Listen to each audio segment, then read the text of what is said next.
31-year-old man who admitted to killing victims in his apartment, then dismembering their bodies, may have murdered up to 17 people. A serial killer is on the loose in the Daytona area. Investigators are on the trail of a possible serial killer. A stunning claim from an accused killer awaiting trial in Pennsylvania.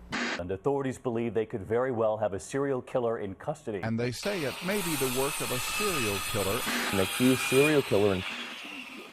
Welcome back to 5 Minutes of Murder, where every bone-chilling episode we take the time to profile one of the world's worst serial killers just to find out what makes them tick. I am your host, Daddy Longlegs, and on tonight's episode, we attempt to tackle one of the most prolific and notorious monsters known to modern-day murder, that of John Wayne Gacy, aka the Killer Clown. Gacy was an American serial killer and rapist who raped, tortured, and murdered at least 33 young men between the years of 1972 and 1978 in or around the Chicago area. So strap yourself in, ghouls and gals, for this one. Tonight's going to be a doozy. John Wayne Gacy Jr., as his family would know him, was born on March 17, 1942 in Chicago, Illinois, the only son of 3 children. As a child, Gacy was overweight and unathletic, a very big disappointment for his father. He was close to his 2 sisters and his mother, but he endured a difficult relationship with his father, an alcoholic who was physically abusive to both his wife and all of his children. He constantly talked about his father as being a Jekyll and Hyde personality.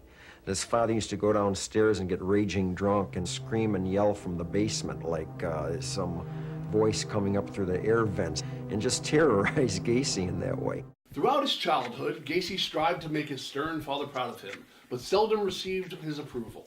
One of Gacy's earliest childhood memories was being beaten with a leather belt by his father at the age of 4. The friction between father and son was constant throughout his childhood and adolescence.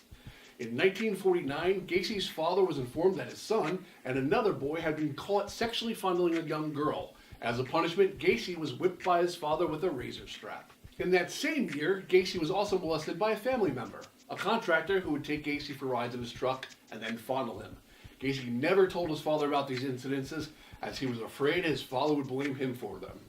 At school, Gacy was an average student with very few friends. He was occasionally targeted, mocked, and bullied by neighborhood children and classmates. Gacy began to suffer blackouts in school. His father suspected the episodes were an effort to gain sympathy. Due to this, Gacy would never graduate high school. At 18, Gacy left his family home and drove to Las Vegas, Nevada, where he found work as a mortuary attendant. In this role, he observed morticians embalming dead bodies. Later, he confessed that on one evening while left alone, he had climbed into the coffin of a deceased teenage male, embracing the body and caressing it until Gacy fell fast asleep. He got a job in a mortuary, in a funeral home, and he lived with the dead people in the funeral home. 3 months later, Gacy would return back to Chicago and enroll in Northwestern Business College.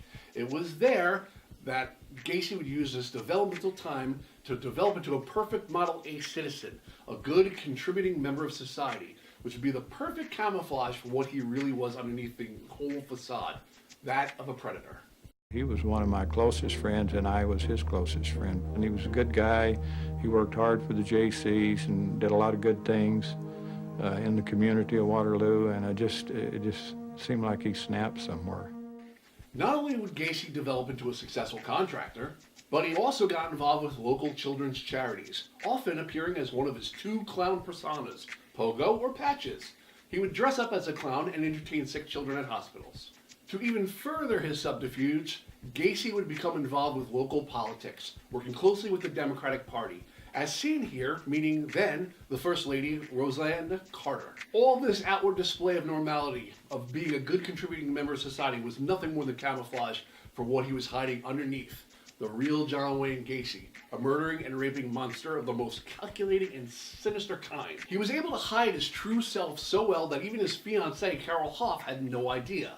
Then, January 1972, just 7 months before their marriage, John Wayne Gacy was killed for the very first time while Carol was out of town.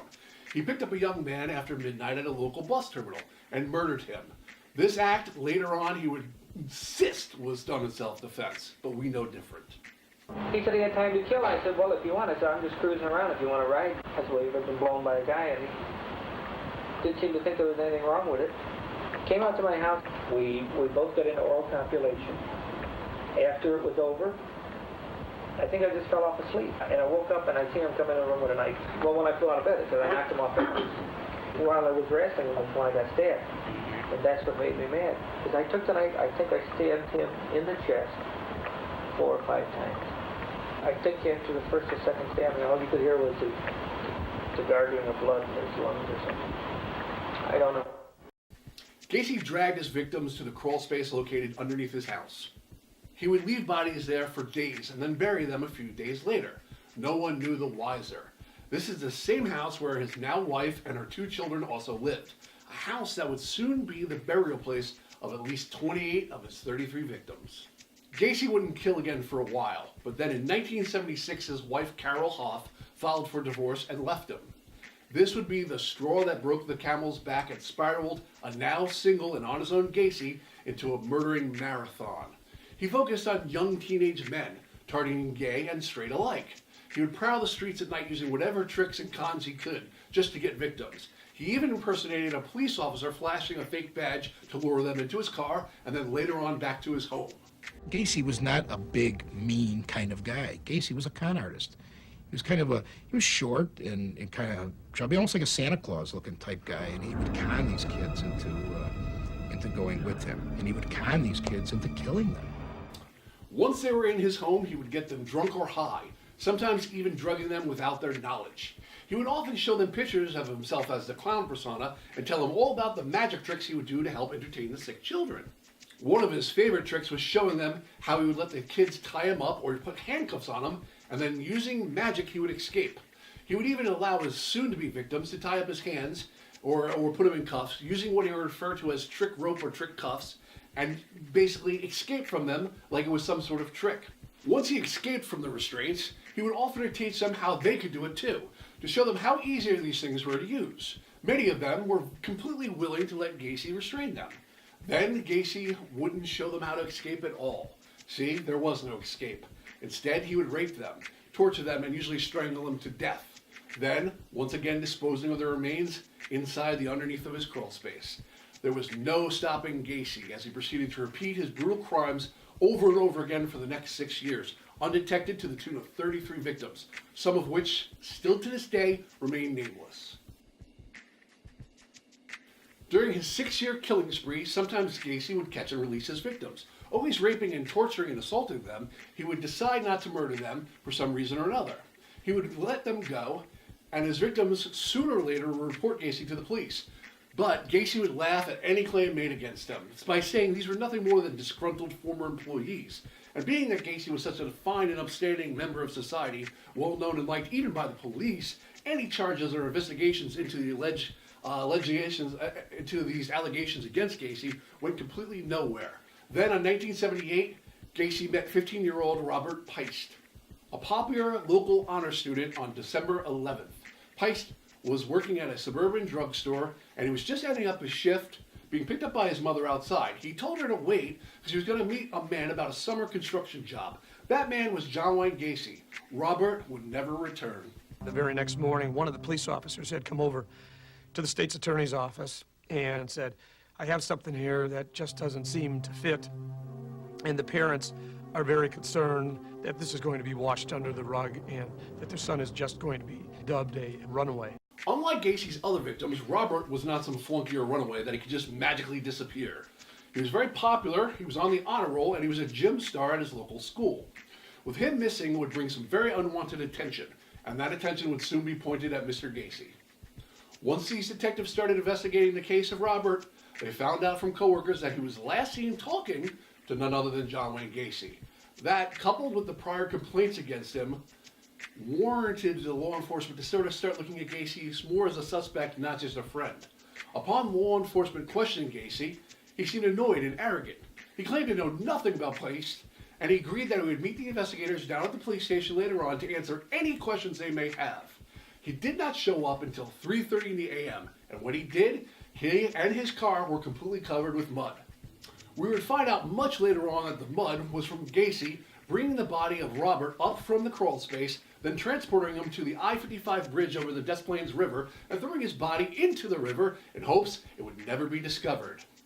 The mud made the investigators even more suspicious, and they decided to look more and more into Gacy's background record, where they found a series of complaints that had been filed against Gacy that were basically ignored. Complaints involving torture, rape, assault, all of which were dismissed at the time, now were painting a much larger picture. Upon digging even more, the investigators also found a prior arrest record from Iowa that was unknown to anyone at this time, where Gacy was charged with several crimes like conspiracy to commit assault, and sodomy dating back to 1968. This gave the investigators even more cause for alarm, and they requested that a warrant be issued for Gacy's arrest, as well as a search warrant to be issued immediately to search Gacy's home. And on that first search warrant, they found some belongings that were tied to former missing person, some identification, some other type property, a TV, jewelry. So they brought back handcuffs, certain knives, and a whole collection of badges that Gacy had. With all of this evidence found, they also found pornographic material, sexual devices, and rope with human hair in it, hair unlike the kind that graced the top of the head of John Wayne Gacy. Officers continued to investigate the house. They even went into the crawl space, but Gacy covered his tracks way too well. They couldn't detect anything out of the ordinary. With the crawl space, the ground was bumpy and sure was covered with lime, but nothing out of the unordinary. When Gacy was released out of prison at that moment, the first thing he did when he went home was check the crawl space as if he was concerned about something. I wonder why. The flashlight went down there, was complaining about the fact that somebody had been in the crawl space and tracked dirt on his floor. Still, the mounting evidence was enough to place Gacy under around-the-clock surveillance by the police. Some of the fruit gained from the search warrant was property that definitely did not belong to Mr. Gacy. And upon further investigating that property, it ended up belonging to missing persons from the area, numerous ones. Yet again, a huge flag for law enforcement to further keep an eye closely on Mr. Gacy. We started all of a sudden to have big bells ringing in our heads and shivers really going up our spines, saying, my God, what really do we have here? Now under 24-hour police surveillance, Gacy would do anything to try to get rid of his newfound law enforcement friends. He would taunt them. He'd drive around at all hours of the night, going on high-speed chases that led nowhere. During the day, he would often buy them meals and drinks and brag to them all about his connections. Then one night, he made a very big mistake, inviting one or two of the officers back to his home who he thought he was friends with for dinner. One of the guys under surveillance went into the washroom over the old portion of the house above this crawl space. The heat kicked on, and a strong odor came from underneath it, which reminded him of the morgue, which is a very distinctive type odor that you'll never forget. Gacy tried to explain that the bad smell was a sewage problem, but they weren't buying it, and they continued to apply pressure to Gacy, doubling the surveillance and relentlessly investigating him until finally the pressure got to him. At 11 p.m. on December 20th, 1978, about a week and a half after Robert Pierce vanished, Gacy called his attorney and insisted he needed to speak to them right away. When Gacy showed up at his lawyers, they knew something was up and they began to question him. I said, look at him. Do you have anything to do with this kid being missing? And all of a sudden he changed and looks at the picture. He goes, that kid is dead. He said, he said, that's not the boy that was in a drugstore, but this boy is dead. With that being said, the floodgates were open and John Wayne Gacy would confess in great horrific detail to his attorney all of the crimes of assault, rape, torture, and murder that he had committed. He admitted to killing more than 30 young men, as he could recall, and the guilt mission went on for hours and hours, at least for that night. Right in my eye. He says, I've been the judge, jury, and executioner of many, many people. Now I want to be my own judge, jury, and executioner. I said, what are you talking about? He said, well, this boy is in the Des Plaines River. And I was just dumbfounded at that point. And with that, he went into this long dissertation describing in detail each murder he committed. Conversation, he told me if he didn't end it, it was going to happen again. And he didn't feel anything about it. He didn't feel guilt. He didn't feel remorse. He didn't feel bad. Just a few hours after his confessional, law enforcement arrested John Wayne Gacy, and they had enough probable cause to obtain a second warrant to search his house.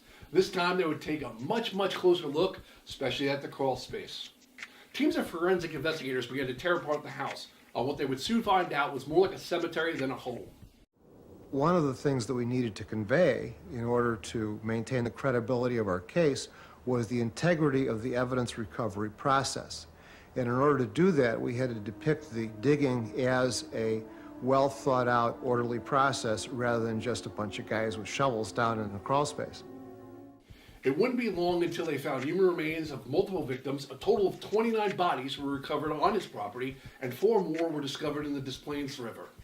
The jurors told us later, once you put that diagram up next to the plat of how the bodies were found, you guys could have stopped right there. They were impressed by the fact that before the digging even began, Gacy was able to remember where the bodies were. It was at that time, December 21st, 1978, John Wayne Gacy was officially charged with murder.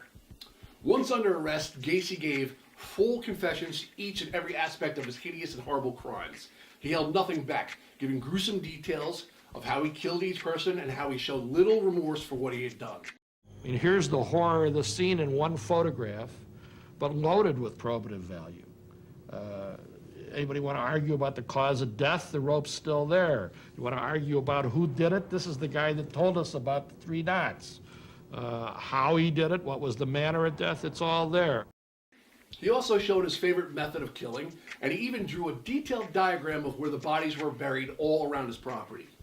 He set a juggernaut in motion, and the lawyers really couldn't do anything about it at that point. When we sat down with him, I don't know that there was any idea that we would be sitting down there for as long as we did, and Gacy would be talking as long as he did. He then agreed to draw a little map of where all the bodies were buried in the crawl space, and I'm assuming he did that hoping that there wouldn't be a lot of damage done to his house. And he drew a diagram of where the bodies would be, saying there's a trench here under the kitchen, and there are 5 bodies in that trench stacked end to end, 3 on one side, 2 on the other. Every measurement was cataloged almost to the inch as to where each victim was and what position, the head in this direction, the feet in that direction, and so on. The number of bodies found today are 6. Bringing the total to? 21. He stuck his arm in there, and Gacy wrapped this rosary around to show him how he made the rope for the victims and how he strangled them to the point where these victims had no chance of surviving. He told us everything that he could recall with respect to his involvement sexually and with respect to the killing. After all the evidence had been found and researched, Gacy was charged with 33 counts of murder. And although he would try many, many times to get free during this incarceration, as he cited having an alter ego, or that he was insane, or had multiple personality disorder, or even that there was an unknown partner in crime that was guilty of all these murders, nothing would do the trick. He knew he wasn't going to go anywhere. He knew we had found remains. And this was his way to save his life, was to be able to say, ha-ha, I'm just going to tell them that the other side of me was the one who did this. I'm nuts, and I'm not going to let some lawyer stop me from talking. I think that Gacy was probably one of the most, to me, one of the most fearful human beings I'd ever seen. I didn't think he was insane. I concluded that he did not have a major psychiatric disease. On March 13th, 1980, it only took a jury 2 hours to decide that John Wayne Gacy was guilty. He was convicted of all 33 murders and sentenced to death for at least 12 of them. They would think, we have to get rid of him. We have to excise him from society. We want him out of our midst. We can't admit that a human being can sink to that level. You know, it's like looking into the abyss. We don't want to see what's down there because it could reflect us. He would spend the remainder of his life, all 14 years, on death row in the Menard County Correctional Center.